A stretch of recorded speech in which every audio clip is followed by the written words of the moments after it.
तो हाँ जी बच्चों, जो नेक्स्ट टॉपिक है हमारे पास that is current density. Current density, ठीक है, इसको जे से डिनोट करते हैं और इसके ऊपर मैं वेक्टर का सिंबल भी लगाऊंगा। क्यों? क्योंकि ये एक वेक्टर क्वांटिटी है, it is A vector. Means इसकी डायरेक्शन भी होती है ना। डायरेक्शन तो करंट की भी होती है बट वो स्केलर है, बट करंट डेंसिटी जो है वो वेक्टर है। ठीक है, तो डिफाइन करते हैं इसको। कैसे डिफाइन करना है?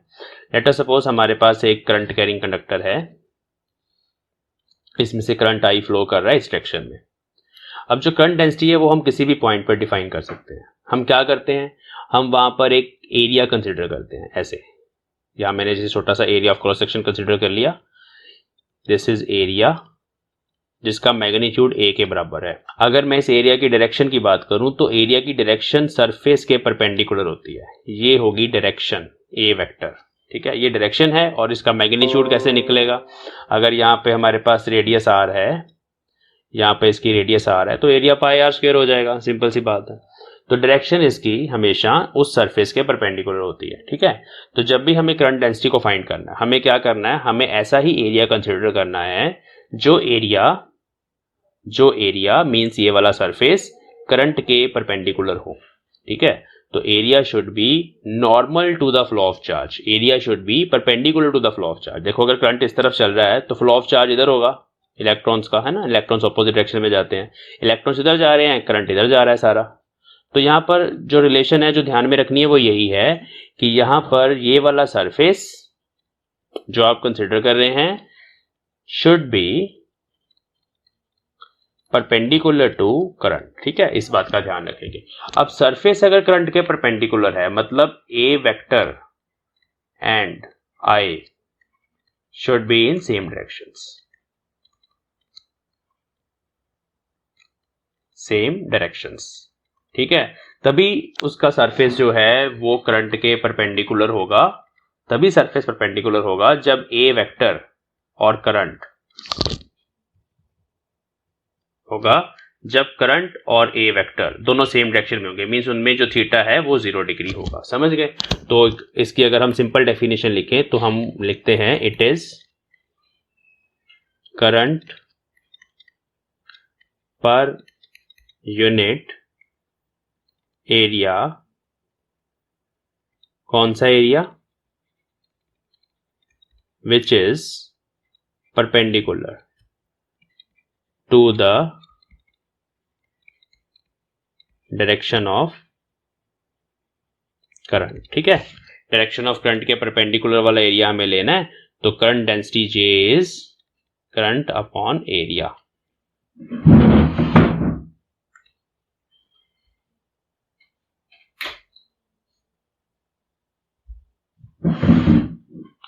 Current upon area. ठीक है, अगर हम इसके यूनिट की बात करें, यूनिट क्या होगा? SI unit. तो बच्चों सिंपल सी बात है, करंट का यूनिट हमारे पास है एम्पेयर, एरिया का है मीटर स्क्वायर। तो एम्पेयर पर मीटर स्क्वायर इसका यूनिट होता है।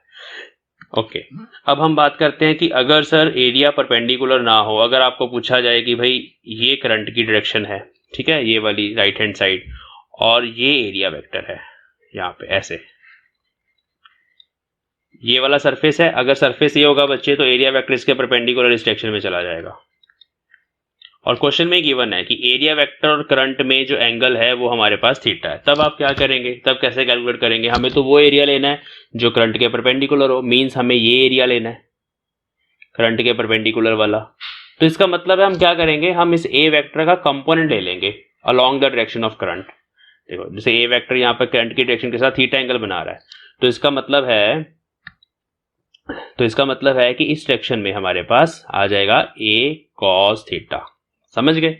If this blue area is a vector, तो इसी का कंपोनेंट अगर हम करंट के अलोंग ले लें तो वो बनेगा ए कॉस थीटा। तो इस पर्टिकुलर केस में अगर आपने करंट डेंसिटी को फाइंड करना है, जे को फाइंड करना है, तो हमारे पास बन जाएगा आई अपॉन ए कॉस थीटा। ठीक है, तो हम लिख देते हैं यहाँ पे कि if there is angle theta between A vector and current, then तब हम ये वाली डेफिनेशन यूज करेंगे, J is equal to I upon A cos theta.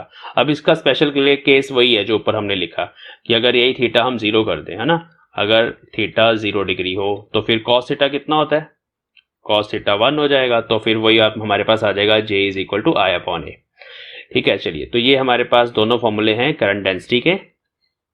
अगर आपको करंट डेंसिटी गिवन है और आप करंट निकालना चाहते हैं तो यहां से हम ऐसे भी लिख सकते हैं, also I is equal to J A cos theta.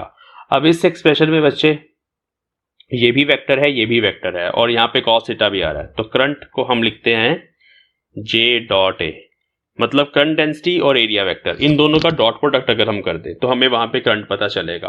अब यहाँ पर इंपॉर्टेंट चीज ये है कि जो करंट डेंसिटी होती है वो पॉइंट टू पॉइंट डिफाइन होती है, हर पॉइंट पे डिफरेंट करंट डेंसिटी हो सकती है। ठीक है, तो इसीलिए हम बोलते हैं करंट पर यूनिट एरिया। वो जो एरिया कंसिडर हमने किया है वो हमने उस पॉइंट पे कंसिडर किया है जहां हम करंट डेंसिटी फाइंड करना चाहते हैं।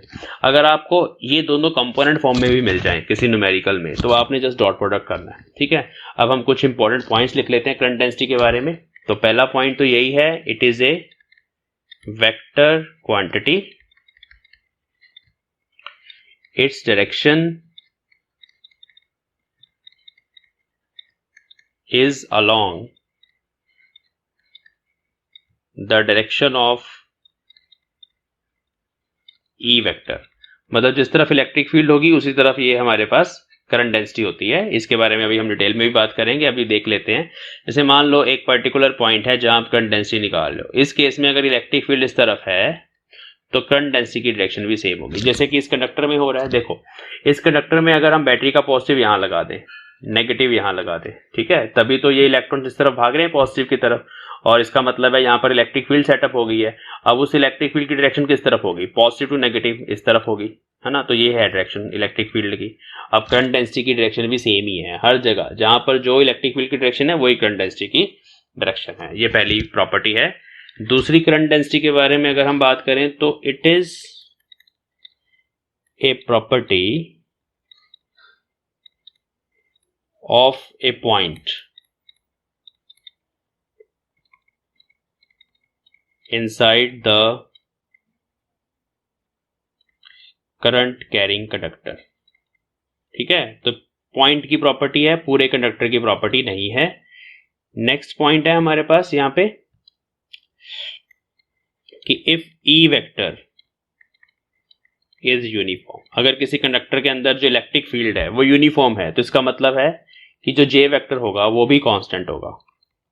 अब किसी वेक्टर के कांस्टेंट होने का मतलब होता है बच्चों कि वो वेक्टर की डायरेक्शन भी सेम रहेगी हर जगह पे, क्योंकि इलेक्ट्रिक फील्ड यूनिफॉर्म है, डायरेक्शन भी सेम रहेगी और उसके साथ साथ उसका मैग्नीट्यूड भी सेम रहेगा। ठीक है, तो अगर इलेक्ट्रिक फील्ड यूनिफॉर्म है तो इसका मतलब है कि जो जे है वो भी कांस्टेंट होगा।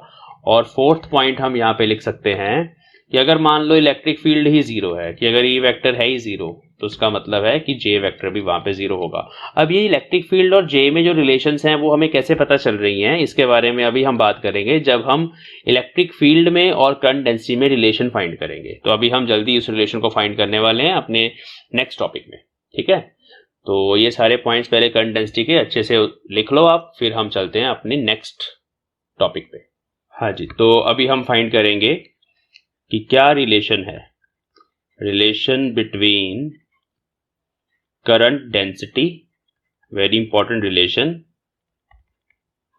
And drift velocity. अब ये सारी रिलेशंस डिफाइन करनी है क्योंकि हमें न्यूमेरिकल सॉल्व करने के लिए ये सारे फॉर्मूले चाहिए होंगे।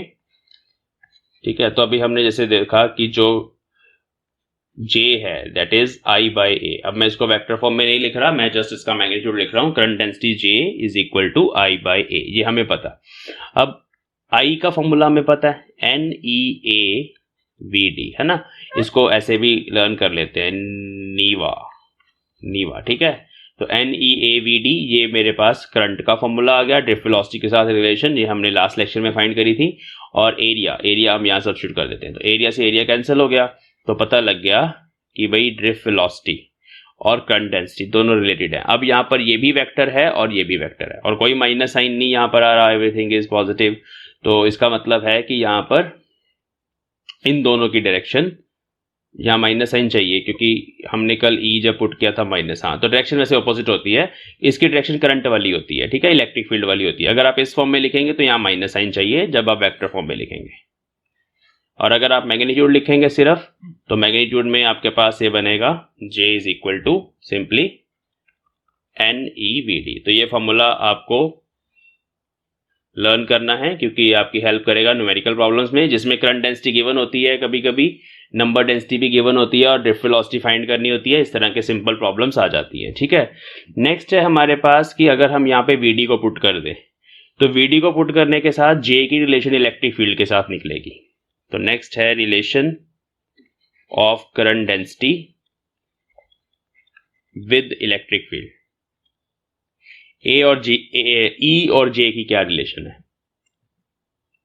देखो, J इज NEVD, ये हमें पता चल गया। अब अगर यहां पर हम सब्स्टिट्यूट कर दें VD का फॉर्मूला, तो VD का फॉर्मूला है बच्चों capital E upon M into tau. ये सारे रिलेशन आपने साथ साथ लर्न करने हैं। इसको थोड़ा सिंप्लीफाई करेंगे, NE स्क्वायर, टो में अंदर लेगा ब्रैकेट के, बाय M इंटू E। तो ये आपके सामने एक रिलेशन आई है बच्चों। इसमें ध्यान से देखे जाए अगर, तो ये जो जितना फैक्टर है, ये सारा फैक्टर, ये कंडक्टर की प्रॉपर्टी है। तो it is a property of conductor. कैसे? अभी देखते हैं ये कंडक्टर की प्रॉपर्टी कैसे है। जो हम कंडक्टर ले रहे हैं उसकी प्रॉपर्टी है। क्यों? क्योंकि इसमें देखो इलेक्ट्रॉन का चार्ज आ रहा है, इलेक्ट्रॉन का मास आ रहा है जो वेरी नहीं हो सकता। तो रिलैक्सेशन टाइम है, the time between two collisions, है ना। तो वो डिपेंड करता है कंडक्टर की प्रॉपर्टीज पे, कितने फ्री इलेक्ट्रॉन्स हैं, कितने आयंस हैं पर यूनिट वॉल्यूम, इन चीज़ों पे डिपेंड करता है। और n जो है स्मॉल n, वो number density of free electrons है कि कितने ज़्यादा फ्री इलेक्ट्रॉन्स वहाँ पे पर यूनिट वॉल्यूम है। तो ये सब जो फैक्टर्स है यहाँ पर, दे belongs to the properties of conductor and it is a constant for the given conductor। अगर हम टेम्परेचर को ना चेंज करें, टेम्परेचर फिक्स रखें, तो ये सारा फैक्टर एक कांस्टेंट है। उस कांस्टेंट को हम बोलते हैं बच्चों सिग्मा। यहां पर भी सिग्मा आ गया हमारे पास, and this sigma is called conductivity. आपने रेजिस्टिविटी पढ़ा हुआ है, अभी हम रेजिस्टिविटी पे भी जाएंगे। तो this is called conductivity which is actually the reciprocal of resistivity, जो आपने रो पढ़ा हुआ है 10th क्लास में। अभी हम यहां पर पहुंचेंगे। This is called conductivity of material of conductor and it is constant eight a given temperature. तो एक टेम्परेचर पर ये कांस्टेंट होता है। तो यहां पर हमारे पास एक रिलेशन आ गई कि जे वेक्टर, अगर वेक्टर फॉर्म में भी लिखें तो ऐसे ही चलेगा। ये दोनों वेक्टर्स हैं यहाँ पर, ई वेक्टर और जे वेक्टर, और सिग्मा यहाँ पे स्केलर है, कंडक्टिविटी है। इन दोनों की डायरेक्शन सेम होती है, ई वेक्टर और जे वेक्टर की। इस चीज का ध्यान रखना है। और यहां से एक चीज पता चलती है कि for the given conductor J vector is directly proportional to E vector, क्योंकि ई हमारे हाथ में है। हम बाहर से बैटरी लगा रहे हैं कंडक्टर को, इलेक्ट्रिक फील्ड हम वेरी कर रहे हैं। जितनी इलेक्ट्रिक फील्ड बढ़ाते चले जाओगे उतने करंट डेंसिटी बढ़ती चली जाएगी। वहां पे जो प्रोपोर्शनैलिटी कांस्टेंट है, that is sigma, which is called conductivity of material. And this equation, ये जो अभी हमने लिखी है, J is directly proportional to E at a given temperature for the given conductor, this equation is called, very important, microscopic form of Ohm's law. ये actually Ohm's law ही है। यहां से हम V is equal to IR को derive कर सकते हैं, अभी करेंगे। तो this is called microscopic of Ohm's law. Microscopic का मतलब है कि it is Ohm's law actually, but ये कंडक्टर के अंदर किसी भी पॉइंट पर अप्लाई किया जा सकता है। कि किसी भी पॉइंट पर अगर इलेक्ट्रिक फील्ड E वेक्टर को बढ़ा दें तो उस पॉइंट पर J vector which is current density, वो भी बढ़ जाएगा। Current density at A point inside the conductor is directly proportional to the electric field at that point and the constant of proportionality is sigma। तो this is microscopic form of Ohm's law। इस statement को learn कर लेंगे, ठीक है। तो ये ध्यान में रखना। अब हम देखते हैं कि इसको और किस तरीके से लिख सकते हैं। तो आपको पता है बच्चों की सिग्मा और रो में क्या रिलेशन होता है। यहाँ पे लिखते हैं, देखो रेजिस्टिविटी आपने पढ़ा है, resistivity is 1 by sigma, conductivity का रेसिप्रोकल। हम इस पे अभी चलेंगे। तो सिग्मा को हम 1 बाय रो भी पुट कर सकते हैं। तो ये भी ओम्स लॉ है, J is equal to E by rho. ये भी सेम सिचुएशन है, सेम थिंग है, ओम्स लॉ।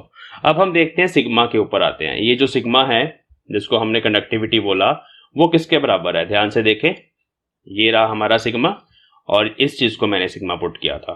तो ये NE square tau by M, इसको लर्न कर लो। ये है कंडक्टिविटी ऑफ मटेरियल।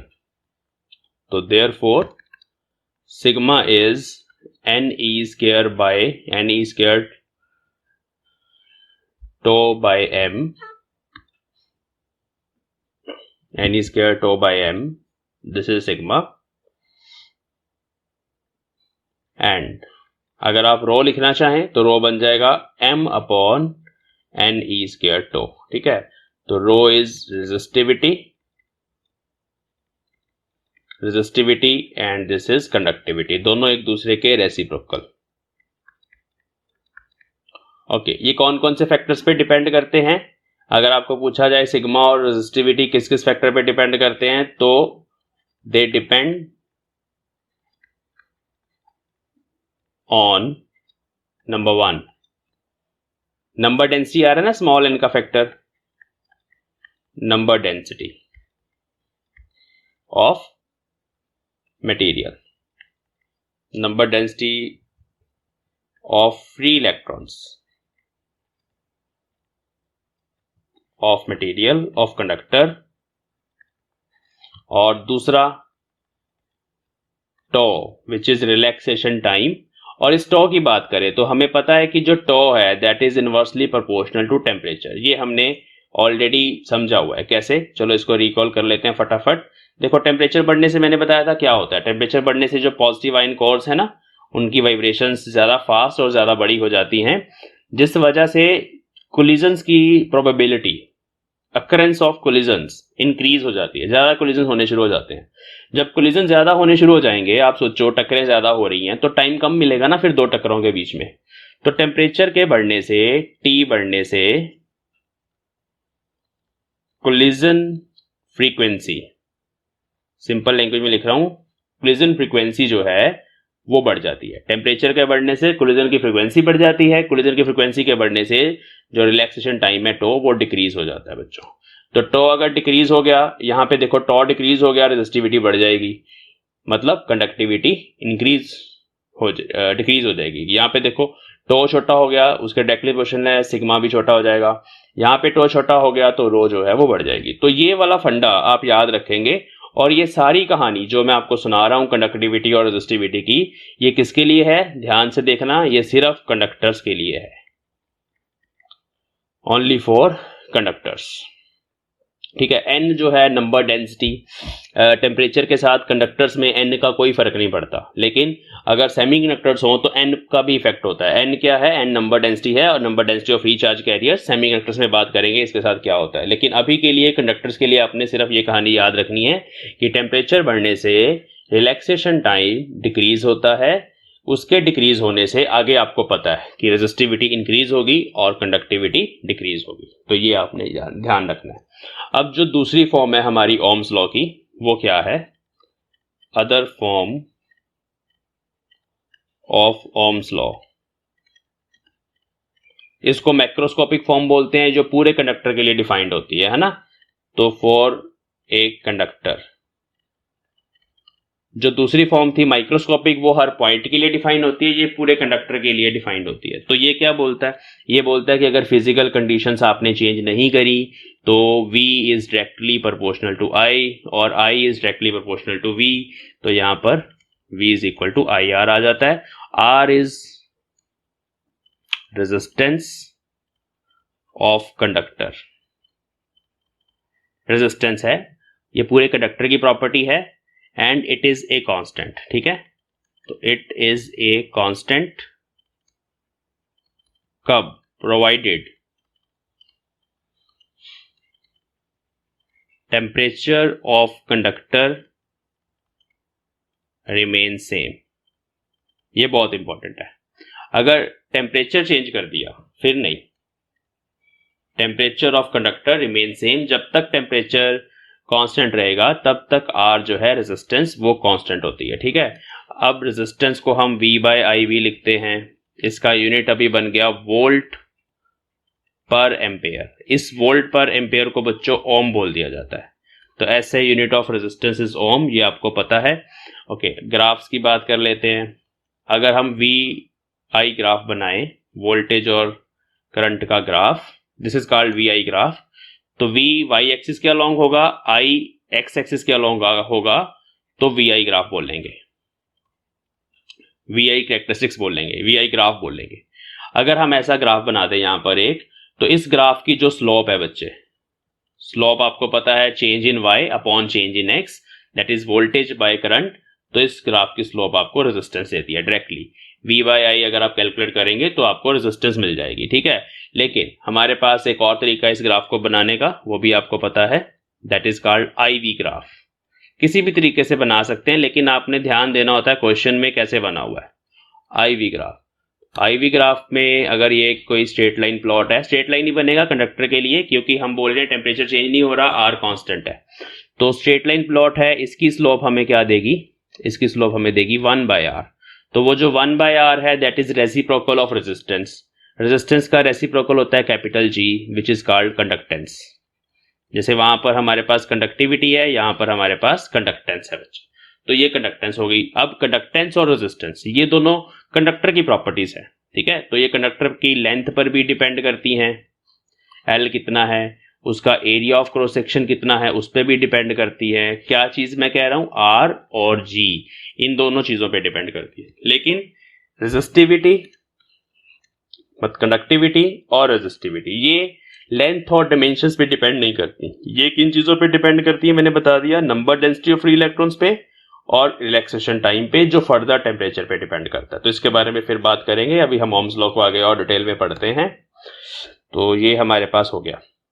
अब अगर एक छोटी सी example, just to recall you the questions of VI graphs. जैसे मान लो यहाँ पर हमारे पास ऐसे दो ग्राफ बने हुए हैं, है ना। ये R1 रेजिस्टेंस है, ये R2 रेजिस्टेंस है। इसमें से बड़ी रेजिस्टेंस कौन सी होती है, सिंपल सी बात है, जिसकी स्लोप ज्यादा है। स्लोप कैसे पता चलती है, इस एंगल से। तो θ1 एंगल बड़ा बन रहा है, θ2 एंगल छोटा बन रहा है। तो स्लोप आपको पता चल रही है कि R1 वाले की ज्यादा है। तो यहाँ पर हमें पता है कि स्लोप रेजिस्टेंस देती है, तो R1 is greater than R2। किसका टेम्परेचर ज्यादा, इसके बारे में बात करेंगे। टेम्परेचर के बढ़ने से रेजिस्टेंस बढ़ती है। तो अगर आपको टेम्परेचर भी पूछा जाए, ये T1 टेम्परेचर पे, ये T2 पे, कंडक्टर सेम है, तो टेम्परेचर कौन सा बड़ा होगा, T1 बड़ा होगा, T2 छोटा होगा। क्यों, because resistance is directly proportional to temperature. ये हम अभी बात करेंगे थोड़ी देर में, इसका एक्सप्रेशन भी हमारे पास है। तो ये चीजें यहां पर आपने ध्यान रखनी है। अब अगर बोलें कि ऑन व्हाट फैक्टर्स अगर आपसे पूछ लिया जाए, the resistance of a conductor depends, है ना। तो कौन कौन से फैक्टर्स पे रेजिस्टेंस जो है कंडक्टर की डिपेंड करती है, अगर ये पूछ लिया जाए, तो बहुत सारे एक्सपेरिमेंट्स करके और स्टडीज करके और फ्रॉम द थ्योरी हमें ये पता है कि अगर हम रेजिस्टेंस कैलकुलेट करें किसी वायर की, ये वायर है, तो जितनी आप लेंथ ले लोगे ज्यादा, उतनी रेजिस्टेंस ज्यादा हो जाती है। तो resistance is directly proportional to length. अगर आप मोटी वायर ले लोगे, थोड़ी सी थिक वायर ले लोगे, तो इस थिक वायर की रेजिस्टेंस कम होती है, क्योंकि जैसे कि आपको पता है कि करंट जो है that is rate of flow of charge.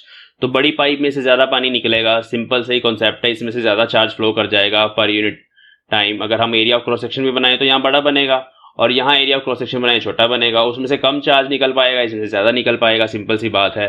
तो इसका मतलब है कि रेजिस्टेंस जो है, जो ऑपोजिशन है, resistance is basically opposition that is inversely proportional to area of cross section. ये दो चीजें अगर हम इन दोनों को कंबाइन कर दें, तो R is directly proportional to L/A, और यहाँ पे जो कांस्टेंट ऑफ प्रोपोर्शनलिटी होता है बच्चे, वो होता है रो, जिसकी अभी हम बात कर रहे थे, रेजिस्टिविटी। तो रेजिस्टिविटी यहाँ पर कांस्टेंट ऑफ प्रोपोर्शनलिटी है, it is a constant eight given temperature. Temperature नहीं चेंज होना चाहिए, it is constant eight given temperature for given conductor,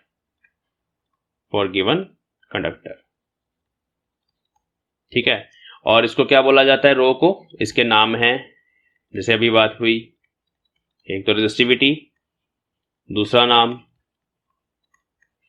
specific resistance, ठीक है जी। इसको अभी डिफाइन भी करेंगे। अब ये जो रो है, ये रो फर्दर टेम्परेचर पे डिपेंड करती है। तो फर्स्ट पॉइंट ये था हमारा, सेकंड पॉइंट ये हो गया, थर्ड पॉइंट हमारे पास, क्योंकि यहाँ पे रो आ गया, तो थर्ड पॉइंट है, अगर आपसे पूछा जाए किस पे डिपेंड करती है रेजिस्टेंस, तो वो डिपेंड करती है मटेरियल पे, मटेरियल ऑफ कंडक्टर। जब तक आप सेम मटेरियल रखेंगे तब तक रेजिस्टेंस भी सेम रहेगी, मतलब वो लेंथ से तो चेंज होगी, एरिया से चेंज होगी, बट अगर आप सेम लेंथ और सेम एरिया के 10 कंडक्टर बना लो फ्रॉम द सेम मटेरियल तो सबकी रेजिस्टेंस सेम होगी। तो मटेरियल चेंज करने से चेंज हो जाएगी, और इसके साथ साथ क्योंकि मटेरियल जो है वो रेजिस्टिविटी से पता चलता है और रेजिस्टिविटी फर्दर टेम्परेचर पे भी डिपेंड करती है, तो hence resistance also depends on temperature of conductor. Temperature के बढ़ने से बढ़ती है। मींस जो अभी हमने लिखा था V is equal to I R, उसमें हम बोल रहे थे V directly proportional to I। ये आधा सच आधा झूठ है।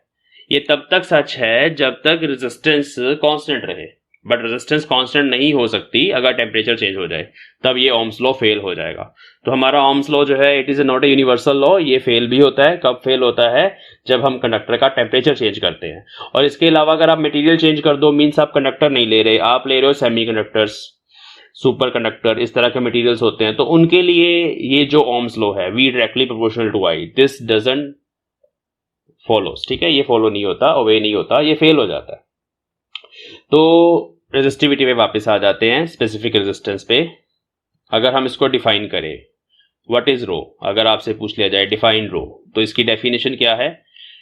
पुट हम क्या करते हैं, L को ले लेते हैं 1 मीटर, एक 1 मीटर लेंथ का कंडक्टर ले लेते हैं और उसका एरिया ले लेते हैं 1 मीटर स्क्वायर। इसको ऐसे ही लिखते हैं, पुट करो जी। किसमें पुट करना? उस फॉर्मूले में। तो ये हमारे पास एक कंडक्टर है, मैं यहाँ बना के दिखाता हूँ आपको। इसका एरिया 1 मीटर स्क्वायर है और इसकी length let us suppose 1 metre है। 1 metre length and area is 1 metre square. तो ठीक है, इस तरह का एक कंडक्टर है। तो उसके लिए अगर हम ये सारा कुछ में पुट करें 1 और नीचे 1 का स्क्वायर, तो ये बनेगा R is equal to rho. इसका मतलब कि जो रेजिस्टिविटी है actually that is equal to the resistance of conductor of unit length, जिसकी लेंथ कितनी होनी चाहिए? Unity 1 and unit area. जगह खत्म हो गई, कोई बात नहीं। तो rho is basically the resistance of a given conductor whose length is unity मतलब 1 metre and whose area is 1 metre square. आप उसको इमेजिन करो, 1 मीटर स्क्वायर एरिया काफी बड़ा कंडक्टर बनेगा और लेंथ 1 मीटर, तो उसकी जो रेजिस्टेंस होगी, अगर हम उसकी रेजिस्टेंस निकाल लें, कैसे निकाली जाती है resistance? Experimentally we can find, हमें पता है कैसे निकाली जाती है, अभी बताते हैं आपको। तो अगर आप उसकी रेजिस्टेंस एक्सपेरिमेंटली फाइंड कर ले तो वही उसकी रेजिस्टिविटी होगी। ठीक है बच्चों, ओके। इसके यूनिट्स की बात करते हैं। इसके यूनिट्स क्या बनेंगे? रो के units, rho is equal to R A by L. तो आर ओम है, ओम का ये सिंबल होता है, एरिया मीटर स्क्वायर है और लेंथ मीटर है, तो ये कैंसिल हो गया, तो आंसर आ गया ओम मीटर। तो ohm metre is the unit of resistivity. ध्यान रखना, रेजिस्टिविटी की वैल्यूज भी इंपॉर्टेंट हैं। कंडक्टर्स के लिए ये वैल्यूज बहुत छोटी होती हैं और इंसुलेटर्स के लिए ये वैल्यूज बहुत बड़ी होती हैं, रेजिस्टिविटी की वैल्यूज। तो this is the unit of resistivity. Okay, resistance कैसे फाइंड करी जाती है किसी भी एक्सपेरिमेंट में? देखो, अगर आपके पास एक वायर है, आप इसकी रेजिस्टेंस फाइंड करना चाहते हैं, तो हम क्या करते हैं, हम इसके अक्रॉस एक बैटरी लगा देते हैं, ऐसे 1 एम्पेयर मीटर ले लेते हैं, एक यहाँ पे वोल्ट मीटर लगा देते हैं पैरेलल में ऐसे, to measure the potential difference. और बैटरी की वोल्टेज को हम चेंज करते रहते हैं। ये वेरिएबल बैटरी का सिंबल होता है, इससे हम बताते हैं कि हम वोल्टेज चेंज कर रहे हैं। तो वोल्टेज चेंज करते रहते हैं, यहाँ V की रीडिंग चेंज होती रहती है, वो नोट कर लेते हैं, और इधर से करंट की रीडिंग्स आती हैं, उनको भी नोट कर लेते हैं, और फिर हम वोल्टेज और करंट का ग्राफ बनाते हैं। वोल्टेज और करंट का ग्राफ बनाया, वो ग्राफ बनेगा स्ट्रेट लाइन, जैसे कि अभी हमने पढ़ा ये ओम्स लॉ है, तो वो बनेगा स्ट्रेट लाइन, ऐसे बन जाएगा। फिर हम इस ग्राफ की स्लोप निकाल लेते हैं, कैसे? 2 पॉइंट्स ले लेते हैं कहीं पर, इसके कॉरस्पॉन्डिंग V2 ले लिया, इसके कॉरस्पॉन्डिंग I2 ले लिया, दूसरा वाला, ये I1, पहले वाला I1 लेना है, ये V1 लेना है। तो रेजिस्टेंस बन जाती है simply V2 minus V1 upon I2 minus I1। तो इस तरह से छोटा सा एक्सपेरिमेंट करके किसी भी कंडक्टर के लिए हम उसकी रेजिस्टेंस फाइंड कर सकते हैं। और अगर आप इसकी लेंथ ले लो 1 मीटर जो आपने कंडक्टर लिया है, और एरिया ले लो 1 मीटर स्क्वायर, फिर ये सेम एक्सपेरिमेंट परफॉर्म कर लो, तो उसमें से आपको क्या मिल जाएगा? तब आपके पास रेजिस्टिविटी आ जाएगी इस मटेरियल की। वो मटेरियल की प्रॉपर्टी है, इस बात का ध्यान रखना। तो अब ध्यान देने वाली बात है कि जो रेजिस्टेंस है it depends on material as well as on dimensions of conductor, ठीक है। बट जो रो है that depends only on material, और ये जो दोनों स्टेटमेंट्स हैं they are given at a constant temperature, ठीक है। अगर टेम्परेचर चेंज होगा फिर रेजिस्टिविटी और रेजिस्टेंस दोनों ही बढ़ेंगे। अगर टेम्परेचर बढ़ेगा, अगर टेम्परेचर कम होगा कंडक्टर का तब ये दोनों ही कम होंगे, लेकिन अगर टेम्परेचर कांस्टेंट है तब ये हमारे पास रिजल्ट है। ओके, अब आपको किसी मेटेलिक बार की रेजिस्टेंस कैलकुलेट करना सिखाते हैं, कैसे की जाती है। अब जो रेजिस्टेंस है बच्चे, किसी मेटल बार की मान लो रेजिस्टेंस कैलकुलेट करनी है,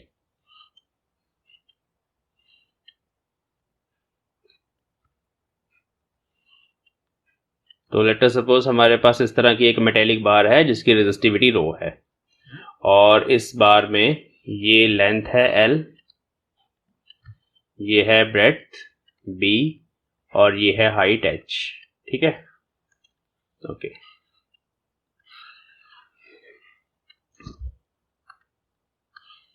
ये दूसरा केस, ये तीसरा केस, तो 3 डिफरेंट हमारे पास डायग्राम्स हैं। अब बच्चे जब आपने इसकी रेजिस्टिविटी कैलकुलेट करनी है, रेजिस्टिविटी गिवन है, सॉरी रेजिस्टेंस कैलकुलेट करनी है, उसका फॉर्मूला है रो L बाय A। तो क्वेश्चन होता है कि इस केस में सर लेंथ कौन सी लेंगे और एरिया कौन सा लेंगे, है ना। ये बहुत इंपॉर्टेंट है, इस चीज के बारे में पता होना चाहिए। तो लेंथ वो होती है बच्चे जो along the direction of flow of charge है, जिधर से चार्ज फ्लो हो रहा है वो लेंथ लेते हैं। एरिया वो लेते हैं जो एरिया ऑफ क्रॉस सेक्शन है, मींस जिसके परपेंडिकुलर चार्ज फ्लो हो रहा है, ठीक है। ध्यान देना अभी कैसे। अगर मान लो इस केस में मैं बैटरी ऐसे लगा दूं, यहां लगा दूं पॉजिटिव टर्मिनल बैटरी का, यहां लगा दूं नेगेटिव, इसका मतलब है जो चार्ज फ्लो करेगा वो इस डायरेक्शन में करेगा, नेगेटिव चार्ज। या करंट की अगर बात करें तो अगर इलेक्ट्रॉन इधर जाएंगे तो करंट जाएगा इस डायरेक्शन में।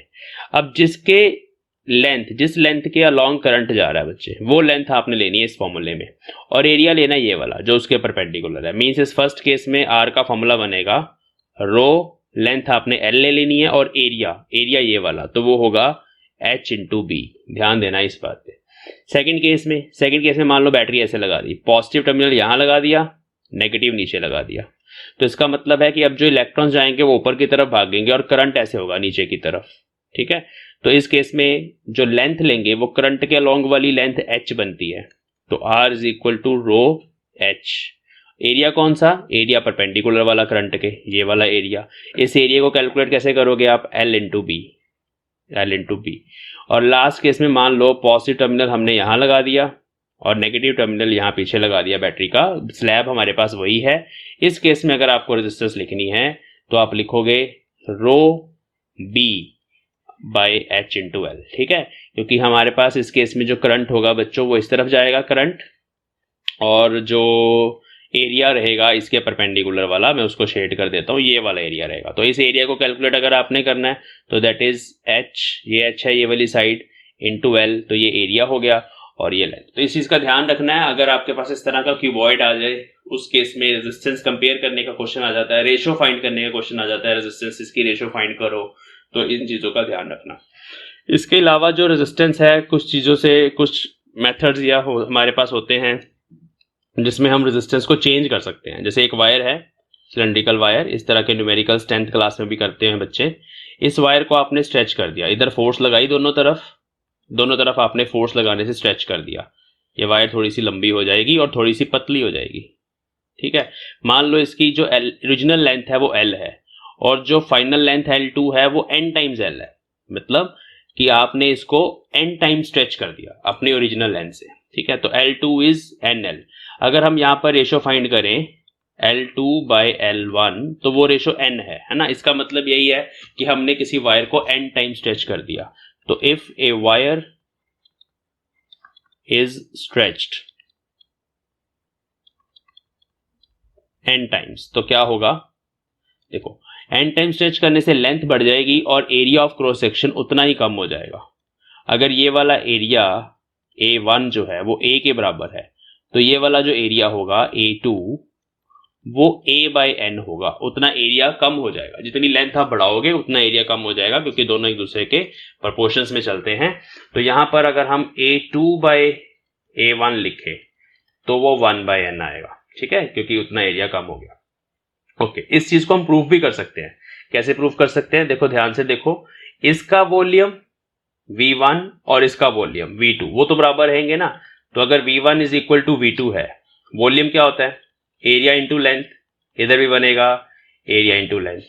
तो हमारे पास यहां से पता चलता है कि L1/L2 ratio is equal to A2/A1, ठीक है, ये पता चलता है। अब L1/L2 कितना है देख लो, यहां से L2/L1 इज स्मॉल n, तो ये तो 1/n हो गया, मीन्स यहां पर भी आपके पास 1/n आ गया, ठीक है। तो देखो, फाइनल एरिया जो A2 होता है वो ओरिजिनल एरिया का 1/n होता है। तो इस चीज का मतलब आपको अभी समझ आ जाना चाहिए। तो इससे क्या होता है कि जो रेजिस्टेंस है उस पर फर्क पड़ता है। अगर हम किसी वायर को n टाइम स्ट्रेच कर दे तो रेजिस्टेंस पे फर्क पड़ता है। कैसे फर्क पड़ेगा देखें, R2 अगर आप लिखना चाहते हैं तो उसका फॉर्मूला बनेगा रो L2/A2, ठीक है, सिंपल। तो L2 को हम यहां पुट कर देते हैं। L2 कितना आएगा? L2 आएगा n टाइम्स L1, और A2 कितना आएगा? A1/n, जैसे अभी मैंने बताया आपको सिंपली, है ना। तो यहां पर n स्क्वायर का फैक्टर आ गया, बाकी आ गया रो L1/A1, और ये सारा आपके पास R1 है।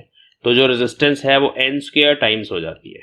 जब हम उसको स्ट्रेच करते हैं तो ओरिजिनल रेजिस्टेंस का n स्क्वायर टाइम्स, मान लो कि ये 5 ओम की थी वायर और आपने इसको 3 टाइम्स स्ट्रेच कर दिया, तो इसका मतलब है कि जो नई रेजिस्टेंस आएगी R2 वो आएगा 3 का स्क्वायर इंटू 5, 9 इंटू 5 मीन्स 45 ओम। तो अगर हम किसी वायर को स्ट्रेच करते हैं तो उसको स्ट्रेच करने से रेजिस्टेंस जो होती है वो n स्क्वायर टाइम्स इंक्रीज हो जाती है। इस चीज का ध्यान रखना है। इस सिमिलरली हमारे पास कुछ शॉर्टकट्स हैं जिनको आप प्रूफ कर सकते हैं, बड़े आसान है। रेजिस्टेंस की फाइनल रेशो मैं लिख देता हूं आपके सामने, कैसे हम लिखते हैं ये सारा कुछ देखो। R2/R1 final resistance minus initial divide by initial resistance is equal to L2/L1 का स्क्वायर। वही हमने अभी बात करी ना, L2 is N1 times of L1, ठीक है, n times L1, L2 is n times L1। अगर आप यहाँ पर n L1 पुट करेंगे तो n स्क्वायर ही बनेगा। तो ये डायरेक्ट मैं अभी आपको कुछ रिलेशंस बता रहा हूँ कि जो भी रेशो है L2 फाइनल लेंथ है और L1 ओरिजिनल लेंथ है, वो रेशो ले लो, उसका स्क्वायर कर दो, तो रेजिस्टेंस की रेशो उसके बराबर होती है। अगर हम एरियाज की बात करें तो एरियाज में ये क्या होगा? A1/A2 का स्क्वायर हो जाएगा, सिंपल। अगर हम एरिया की बात ऐसे कर सकते हैं, अब एरिया सिलेंड्रिकल वायर है, इसका एरिया का फॉर्मूला क्या होता है? पाई आर स्क्वायर। तो अगर in terms of radius of cross section लिखना है तो यही फॉर्मूला बन जाएगा R1/R2 की पावर 4, ठीक है, क्योंकि जो एरिया है वो आर स्क्वायर के डायरेक्टली प्रोपोर्शनल है, तो यहाँ पावर 4 हो जाएगी।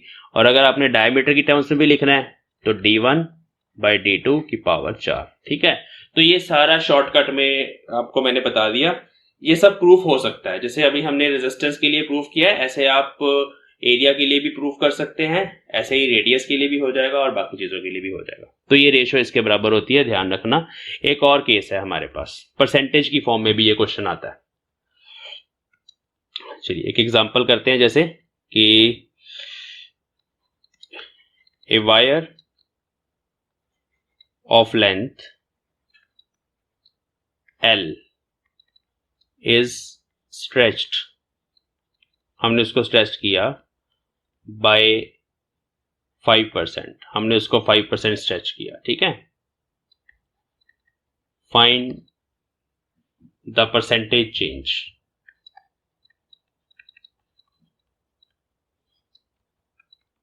In its resistance.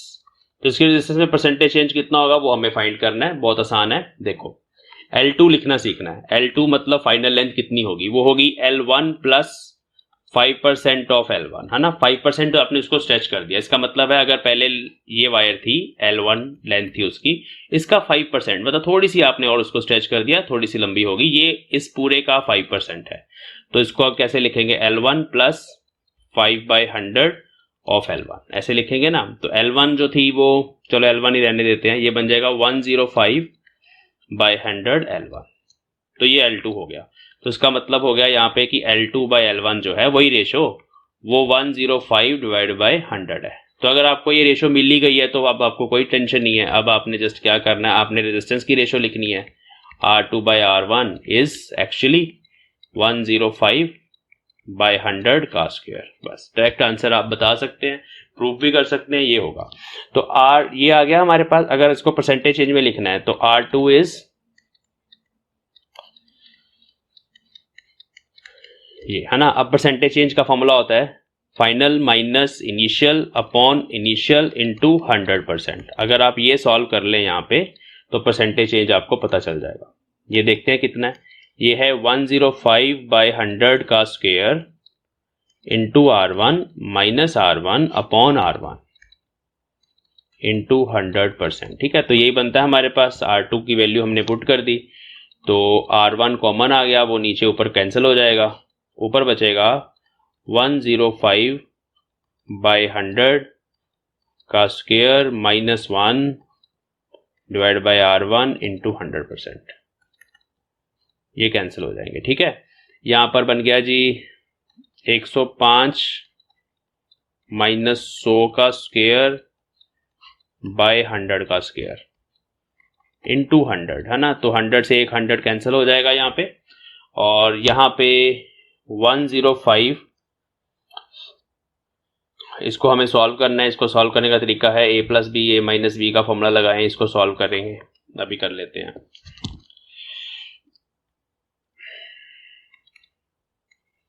दो 205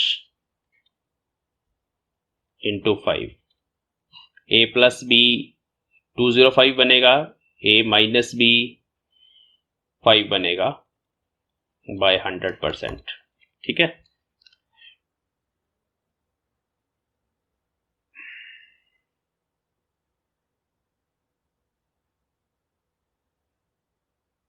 तो आंसर इज 10.25%। ठीक है, तो ये हमारे पास आंसर आ गया 10.25%। ठीक है, अब मैं आपको इसका शॉर्टकट भी बताता हूँ। इसका शॉर्टकट है कि if a wire is stretched by X%, then R increases by approximately 2x%। ठीक है, देखो हमने 5% से स्ट्रेच किया था और आंसर 10% के आसपास आ रहा है। तो ये वैलिड है, ये तब तक वैलिड है जब तक ये जो आपका x है 10% से छोटा होगा। 5% है, 6% है, तो आप सीधा लिख सकते हो आंसर किसके पास होगा, 12% के आसपास। अगर मान लो 7% है तो आंसर 14% के आसपास होगा रेजिस्टेंस का। तो इस तरह से ये परसेंटेज चेंज वाली प्रॉब्लम भी आपको आ सकती है एग्जाम में, जो आप करेंगे।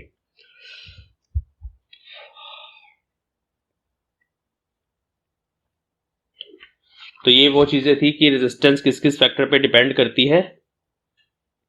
अभी हम बात करेंगे, कितना टाइम हो गया, 7:30 हो गए हैं, 6:30 क्लास स्टार्ट हुई थी हमारी। थोड़ी सी बात कर लेते हैं। ओम्स लॉ फेल भी हो जाता है, जैसे अभी हमने बात करी कि ओम्स लॉ यूनिवर्सल लॉ नहीं है, बहुत सारी सिचुएशंस में ओम्स लॉ जो है वो फेल हो जाता है। फेल होने का मतलब क्या है, ओम्स लॉ के फेल होने का मतलब है कि V directly proportional to I नहीं होता, मतलब V और I का ग्राफ स्ट्रेट लाइन नहीं बनता बहुत सारी सिचुएशंस में। That is called failure of Ohm's law. तो कहां कहां फेल होता है, what are the situations in which Ohm's law fails. Number 1, at high voltages, जब हम ज्यादा हाई वोल्टेज लगा देते हैं अक्रॉस कंडक्टर तो ओम्स लॉ फेल हो जाता है। कंडक्टर के लिए भी फेल हो जाता है, कैसे देखेंगे ध्यान से। देखो लेट अस सपोज ये VI ग्राफ है जो एक्चुअली स्ट्रेट लाइन होना चाहिए, ऐसे ओम्स लॉ कहता है स्ट्रेट लाइन होना चाहिए। बट होता क्या है कि जैसे जैसे हम वोल्टेज बढ़ाते रहते हैं, हाई वोल्टेज पे चले जाते हैं, तो वोल्टेज के बढ़ने से करंट भी बढ़ता है, और करंट के बढ़ने से जाउल्स हीटिंग इफेक्ट, जो आपने 10th क्लास में पढ़ा हुआ है, जाउल्स हीटिंग के कारण जो हीट एनर्जी है कंडक्टर के अंदर अपने आप ही जनरेट होनी शुरू हो जाती है। और उसका फॉर्मूला भी आपको पता है, आई स्क्वायर रेजिस्टेंस टी। तो करंट के बढ़ने से जो हीट जनरेट होती है that is I square R T. अब इतनी हीट जनरेट होने से टेम्परेचर बढ़ेगा ना इसका। तो पहले तो टेम्परेचर नहीं बढ़ रहा था, कम वोल्टेजेस पर टेम्परेचर कांस्टेंट था, यहां तक भी कांस्टेंट था, लेकिन हाई वोल्टेज पे जाके टेम्परेचर चेंज होना शुरू हो जाता है कंडक्टर का। तो कंडक्टर का टेम्परेचर जब बढ़ता है बच्चों तो उसकी रेजिस्टेंस भी बढ़ती है, मतलब इस ग्राफ की स्लोप इंक्रीज होनी शुरू हो जाती है।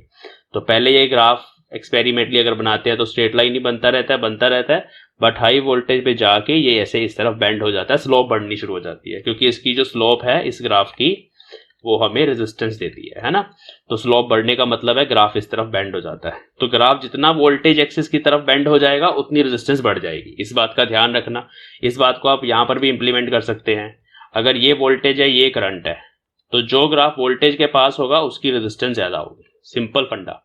यहाँ पे R2 ग्रेटर देन R1 होगा। जो ग्राफ वोल्टेज एक्सिस के पास होता है उसकी रेजिस्टेंस ज्यादा होती है, उसका टेम्परेचर भी ज्यादा होता है।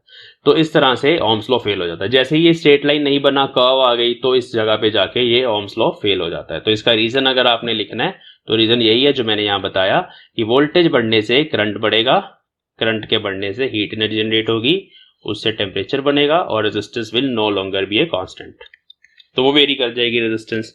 दूसरा है सेमीकंडक्टर्स के लिए। सेमीकंडक्टर्स डू नॉट ओबे कह लो या फॉलो कह लो द ओम्स लॉ। अगर हम एक सेमीकंडक्टर ले लें गैलियम आर्सेनाइड, ये एक सेमीकंडक्टर है, हम लास्ट चैप्टर में पढ़ेंगे भी इसके बारे में।